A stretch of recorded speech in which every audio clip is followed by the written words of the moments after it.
Welcome to the REALL Academy, brought to you each Saturday at 10:30 a.m. Eastern Standard Time by the Systems DoctHers, Dr. Sheka Houston and Dr. Tammy Taylor, best-selling authors, consultants, and speakers of Create and Educate LLC. Create and Educate LLC is an educational consultant and literary firm that provides professional development to schools and community. Their goal is to transform organizations with the REALL Resilient framework used to increase their school report card grades 2 and 3 grade levels in 1 year. REALL stands for Respect, Excellence, Accountability, Literacy, and Leadership. This framework is used to coach leaders and teachers and build student efficacy while putting systems in place that aligns the work of the school improvement, making the process manageable. When the work is manageable, teachers and leaders don't stress out or burn out. the Systems DoctHers Alignment systems are designed to help schools evolve and grow, all while instituting protocols and processes designed to promote collaboration and collegiality. The implementation of the alignment framework prevents some of the most common problems in education, where leaders sometimes aren't sure where to start, or in our new age of educating, leaders need a trusted sounding board that allows them to be vulnerable and transparent, preventing loneliness at the top.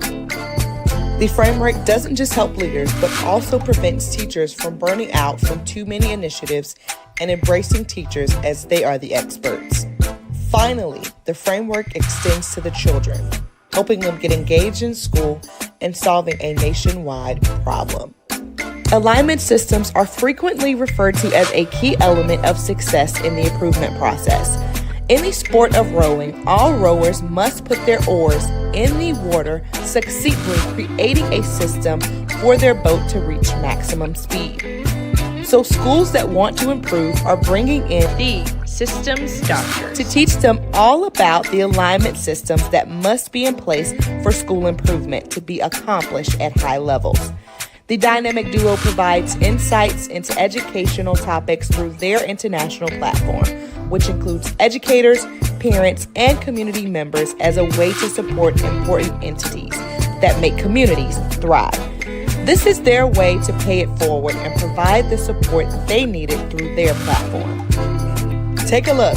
People who work with the Systems DoctHers describe them as an excellent and inspiring group of leaders. They get into the weeds of work with leaders through their TrustMate Institute that you should contact them about today by filling out the contact form on their website.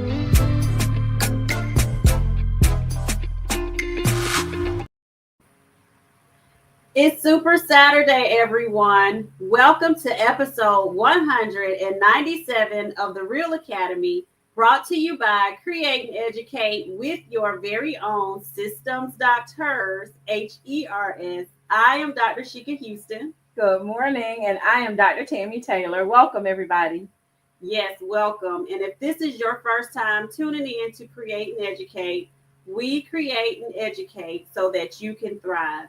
And we do that in multiple ways, one of which is this live stream that you're tuning into. We do this every Saturday.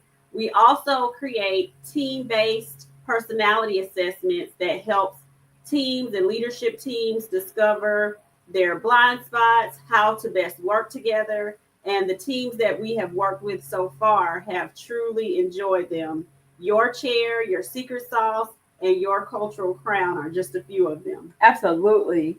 And we create professional development opportunities that help schools with student engagement centered around teaching to new generations of students, as well as growth through beliefs. These beliefs are based on our own lived experiences of raising our school report cards 2 and 3 levels in just a single year at both the elementary and middle school levels, using the REALL framework that is rooted and grounded in research-based principles that we know work. Most definitely. And our creations that deal with identity are Build My Sister and Build My Brother. They help Black women and men understand their identities and walk in their authenticity while learning how to walk with one another. The Real Me for Girls and Boys, most which we most recently put out in our children's book series, help to do the same thing with younger children. So the Resilient series, which is a children's book series, helps them to understand who they are and provides them with self-pride in their identities. And we just sent the last book off to, or the first book actually, to the editor. And so we should be releasing that very, very soon. So please like, share, send the stars, subscribe, comment, do all the things that the platforms do, and we appreciate you for it. Absolutely. Each episode on Saturdays is a part of our live stream network, and we consider ourselves the Fantastic Four. We started Saturday morning at 10 a.m. with Principal Sean Hurt, followed by yours truly, Sheka and I, with Create and Educate in the Real Academy. And then following us at 10:55 is Principal Kafele, the mentor of us all, the GOAT of all things leadership. And then on Sunday evenings with Dr. Mari Moreno and Principal Josh Tovar in the PGP podcast. Most definitely. So normally, if you tune in with us, you know that this is Real Fam shout out time. But because we are pre-recorded, because of an engagement, we will shout out our 2025 graduates. Shout out to all of the graduates and all of those. We had 4-year-old promotions. We had 5th grade promotion ceremonies. We've had award ceremonies, and we've had graduations. So shout out to everyone, the students, the parents, the teachers, the faculty and staff members. Everyone has worked hard. Absolutely. This was closing day. So we closed out another school year today. Thankful to the Almighty for seeing us through another year. And as Sheka said, with so many amazing things, celebrations that we were able to provide for our students and staff over these past several weeks, which has worn me out. I am exhausted. And kudos to Dr. Taylor and Great Falls Elementary that for a phenomenal 5th grade promotion ceremony. A student from Chester was able to be their speaker, and he did a phenomenal job. She also brought over the seniors. What did you call it? What was the name of the program where they come back to get a gift? They did. We today had, they always come back and do a final walk at the elementary school for just that last brouhaha to say this is where we started. And I'm very grateful to Principal Suzanne Huff and her team, Mr. Whitfield and Ms. Worthy, who allowed the seniors to come back over today. And we celebrated them, gave them their gifts, and made sure they know how important it is to us that they are celebrated where they got their beginning. And the kids loved it. They danced. We had a party for them. So it was a really unique experience. We had a really good time. That is awesome. Yeah. And something that happened at Tammy's promotion ceremony kind of prompted this, what we're going to talk about today. So during her promotion ceremony, and a lot of times at award ceremonies, the principals usually speak, but sometimes you don't hear from the assistant principal. And she did offer that opportunity for the assistant principal to have some words. And I thought that was great. And so today's topic, episode 197, is avoiding assistant principal burnout. And we've heard Principal Kafele talk tremendously about the assistant principalship being very unique. And we know that it is. Now, if you've heard our stories before, I was an assistant principal for 8 years before I became a principal. And Tammy went from the classroom and coaching to the district level and then came back from the district level to be a principal. So she was not an assistant I've principal. never had that experience. Yes.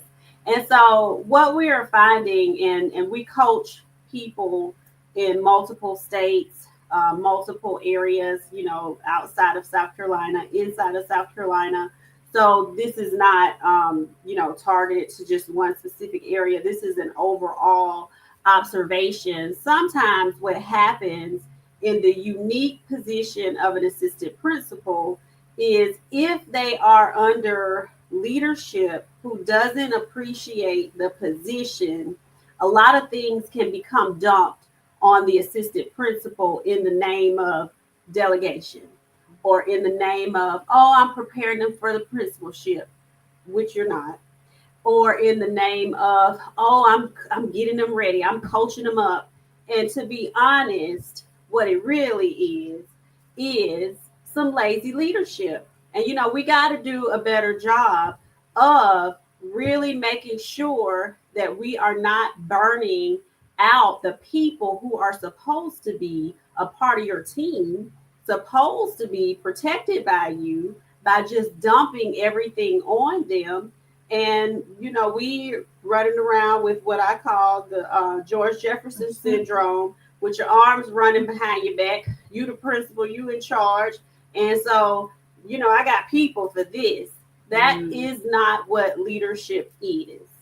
And so with Tammy making sure that her assistant principal got that opportunity, that just prompted me to think about, what are some great ways to really cultivate assistant principals and making sure that they don't get burned out. True to that. And just so, because I'm super transparent, that's just who I am. What prompted me to be able to think about it, and how important it is for the families and the children to hear, from my assistant principal, Mr. Hampton. We shout you out this morning, but making sure, because he's been there with us throughout this year, and as we close out a year, we can't really close the year without the voices of the people who have been a part of the year. And I did not think about it when we had our pre-K promotion ceremony. And I'm a very reflective person. This actually is something that I learned when Sheka was assistant principal. She kept this journal of things, and I think it was I think she even did that as principal, of things like, oh, this is something that I'll definitely keep, this is something that I'll change, and just reflected on each thing that happened. And as I was reflecting on those pre-K and kindergarten ceremonies, I thought, gosh, I didn't even take the time to have Mr. Hampton to say anything, because he's been a part of this journey for them as well. So I made sure that in those final celebrations that we were having, and promotions and awards or whatever we were doing, that he was also able to give his reflection on the year. Because I do believe that, as Sheka said, grooming is very, very important. I'm not a dumper. I'm that principal who had to be told, you're not even supposed to be doing that. Like, I told him, you have to figure out, this is not even in your wheelhouse. Get out of there. Let the person who's responsible for that do it. So I'm not a person who dumps on anybody, but I definitely am a cultivator. So I want to be able to provide opportunities for my assistant principal to learn and to grow, so that when the time comes for him to take the helm, whether it's at that school or whether it's another school, wherever it may be, even if it's just going into the next year of the assistant principalship, to be a better AP next year than I was this year, because that's always the goal for us to get better. Most definitely. And I can tell he really appreciated the opportunity. And like you said, it does get him ready to speak in front of large audiences of parents and students, and just have something prepared. Sometimes speaking in front of people, just because you're a principal, may not necessarily be your strong suit, and so having that practice is great. One of the things, and I wasn't a dumper either, and I don't want the leaders to think we're being hard on leaders, because we're not, but we're being honest. This is a real conversation that needs to be had, and some people need to hear it more than others. So if you're one of the ones that needs to hear it, we hope that you take this opportunity to reflect on your practices, because there is a difference between cultivating people and then just hiding in your office and dumping everything on people. Because what happens is people recognize what you are doing. Your office staff recognizes it, your teachers recognize it, your students recognize it, and your parents also recognize it, because they know that usually the only person they're talking to is the one that's available. And sometimes it's not you as the principal if you're hiding. And so your name becomes tarnished. And what you don't want is a tarnished name in leadership as a person who was lazy and who didn't do anything and who dumped on your assistant principal. That's not a good look. And hopefully you will have some people in district level leadership or who have an outside lens who will have that honest conversation with you to say, hey, your name is not, as one of my colleagues, Dana, said, the streets is talking. Your name ain't good out here in the streets. So, you want to do the right thing. I mean, you want to do well by people and treat people how you would want to be treated. So one of the things that I appreciated as an assistant principal that really helped prepare me for the principalship, my principal at that time allowed me to be in charge of Title I. And that really helped give me the background that I needed for finance to be ready to work with the accounts, to understand how all of that worked. I attended the meetings, and I do understand this as a new principal, when you're learning it, that's not something that you can do right away. If you're a new principal and you did not have that experience as an assistant principal, you take the time to learn it first. Then you give a portion or a part. It may not even be Title I. It could be general fund. I want you to work on this. But delegating those types of things, a portion of something, to an assistant principal does help to cultivate them to get ready for the principalship.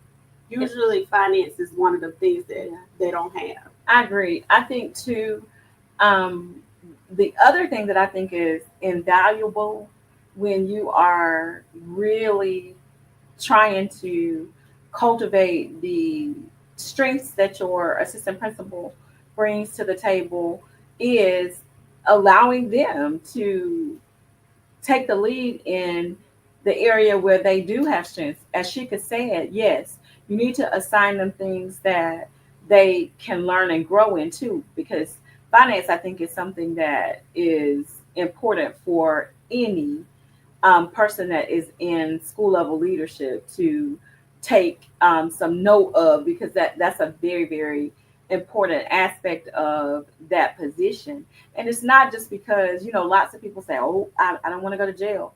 And nobody does, but you also want that to be because you are a sound fiscal manager of the resources that you have been afforded to use in your respective schools or with your respective grade level, whatever it is, whatever budget you're given. I think that it is important that you are expeditious in the way that you embrace what it is you need and then prioritize, because I think that helps when you have to take over a larger budget. But in the long term, that becomes something that you learn because you didn't know it. But everybody has some level of strength. So if the strength of your assistant principal is, it could be scheduling, let them take the lead. You don't separate yourself from it, because honestly, at the end of the day, you are the person who is responsible for everything that happens in that school. But if they are great at scheduling, use that talent and allow them to help you with making sure that you have a fluid schedule that makes sense to everybody. Mhm. But I think the most helpful experiences that I've had and learned from as a principal when working with an assistant principal, and this has been across the board. This is with my current assistant principal, my former assistant principal, Mrs. Ashford Knox, and she was also a very quick study, but I was able to also say, hey, let me, because one of my gifts is people. I can deal with people.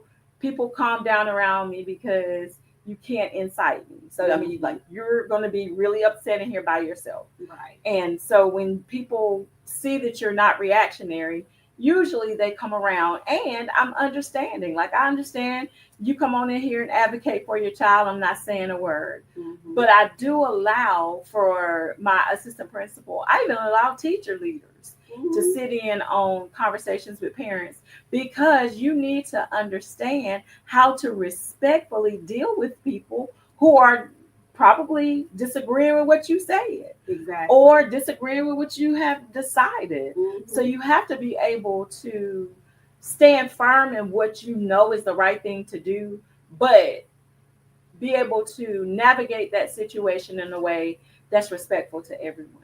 Most definitely. And one of the things that we did as an administrative team at the middle school, I had two assistant principals. So one hall, I took my office out of the main office and put it on the hallway so that there could be an administrative presence on one hall, but the other two halls, their offices were on those halls. And so I would have them to lead those grade level meetings. They would see, we had to have commonalities, common language, common vision. Everything had to fall into place. So they would watch how, I would lead mine and then they would lead in a similar fashion. Not that they would have to do everything like me, but making sure that everything was aligned to the vision. I also made sure that I made room for their voices. Okay, this is my vision. These are my thoughts. What do you all think? Is it a better way to do this? Is it something y'all want to add to it? What do you think? What are your thoughts? Because everything is not about me. It's about the betterment of the children, the people that you're serving and you're building, and the community. And so if you have this notion, what we call it George Jefferson syndrome, where I'm the principal, I'm the boss, everything got to go my way, that is not a climate or a culture that nobody wants to be in that environment where their voices are stifled and they don't feel like they can contribute anything. Or when they do contribute something, you shoot it down and tear it up and rip it apart. Nobody wants to be a part of that. And nobody thrives in that kind of setting. So it's important, just to make sure that you as a leader are offering your support wherever it's needed. And Mm-hmm. one of the things too that I think takes away that whole notion of you are above the situation. That's what the assistant principal is for. Don't come in here and call me. You got two children in the hall in an altercation. You better call the assistant principal. That's not how school works. No. You are the captain of your ship. When I start each year, we look at Captain Sully, and when they come in there, guess who the pilot is? And they'll say it. My secretary says it all the time. Who's flying this plane? Okay, that's right. This is who is piloting, because whatever happens is a direct reflection on me. Mm-hmm. And what I want to do is make sure that what we do in the school represents us all well. Right. So when you're needed, whatever capacity that is in, Mm-hmm. whether that is on the car ramp because somebody's out sick, you're at the bus loop because somebody didn't show up for duty, or you are resolving an issue between two second graders, whatever, wherever you're needed. I think that an assistant principal feels supported and feels like they are valued if you are quick to step in and provide the support that's needed. And I think that goes a long way. And I think people respect the fact that you are active in your leadership. And the last thing I'll say before we close, during testing, I would always make sure, because assistant principals are over tested normally, discipline, all discipline came to me. If I come in your building and your assistant principals are testing and you call them on the radio for a discipline issue, your name has gone straight down to the bottom of the cemetery with me as far as your leadership is concerned. I think that is just a basic courtesy that you could offer, because you as the principal shouldn't want any testing violations yourself. So just likewise, I don't have any disruptions. I mean anything. Yeah. And that could be, it doesn't matter what it is. IEP meetings that messed around and got scheduled by accident. No, we're either going to cancel or I'm going to be the LEA. Right. We do not disturb the assistant principal during testing for any reason, because again, we want that to be a climate of excellence, because that's what we want to see in results. So we hope that you're not burning out your assistant principals. And assistant principals, if this is some of the things, honey, don't you get yourself fired. No. Ma'am and sir, I said, send it to your principal. You need to watch this. And this is a reset. Right. It's the summer. Yeah. Reset and be ready to go back to work in August or July, whenever you go back. If you do send it to them, make sure you have the right messaging on that. But you all have a great rest of your Saturday, and tune in to Principal Kafele next. Thank you all. Have a good weekend.